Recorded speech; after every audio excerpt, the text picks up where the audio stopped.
போறப்பு தான் நல்லா ருசிச்சு சாப்பிட கிடைச்சது. ஹலோ ஃப்ரெண்ட்ஸ், வெல்கம் டு சமைக்க போவது யாரு. இன்னைக்கு சமைக்க போவது யாரில் ராஜி ரொம்ப சிம்பிளான வாழைக்காய் வறுவல் செஞ்சு காமிச்சிருக்காங்க. வாங்க எப்படி செஞ்சுருக்காங்கன்னு பார்க்கலாம். எல்லாருக்கும் வணக்கம். இன்றைக்கி நாம் பார்க்க போகிறது வாழைக்காய் வறுவல்.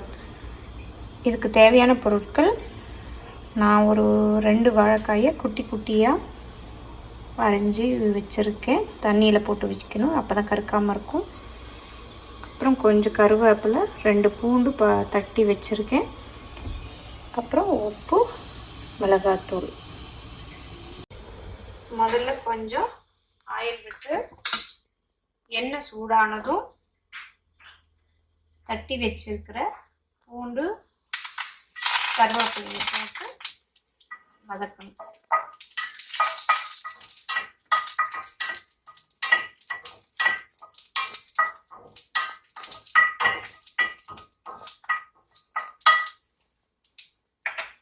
பூண்டு வதங்கின உடனே நம்ம கட் பண்ணி வச்சிருக்கிற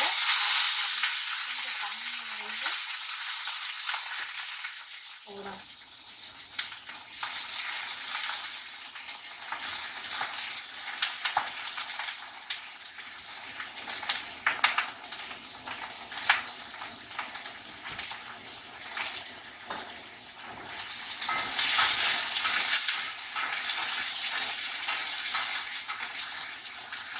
நல்லா வதக்கிட்டு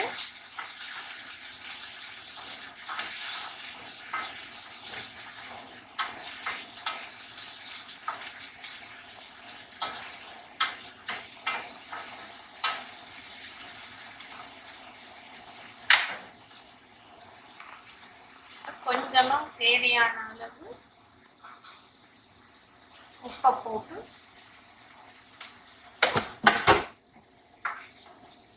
நல்லா வதக்கி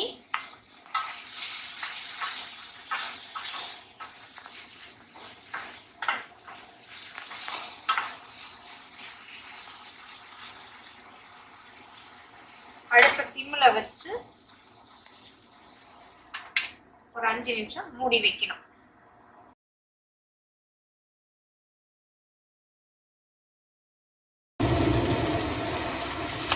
ஒரு 2 நிமிஷம் கழிச்சு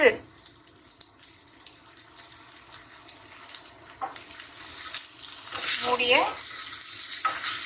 பாருங்க, வெந்திருக்கான்னு பார்த்து ஒட்டிக்கும். ஒட்டா கொஞ்சம் எண்ணெய் விட்டு மறுபடியும் லைட்டாக கலக்கிட்டு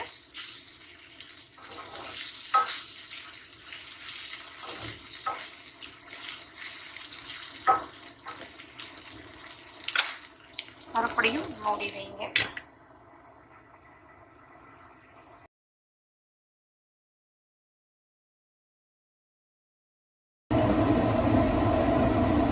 இப்போ காய் வெந்துருச்சான்னு, இப்போ 5 நிமிஷம் முடிஞ்சாச்சு. காய் வெந்துருச்சான்னு பார்த்துட்டு காரத்துக்கு சில்லி பவுடரோ இல்லை பெப்பரோ போட்டுக்கலாம்.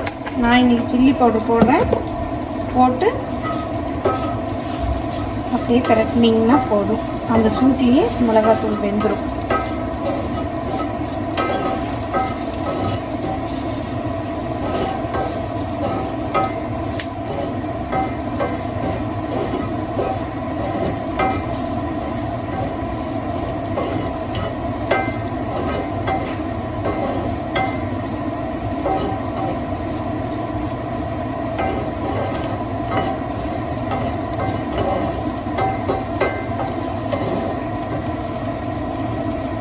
சிம்பிளான வாழைக்காய் வறுவல் ரெடி. இது தயிர் சாதத்தோடு சாப்பிட சூப்பராக இருக்கும்.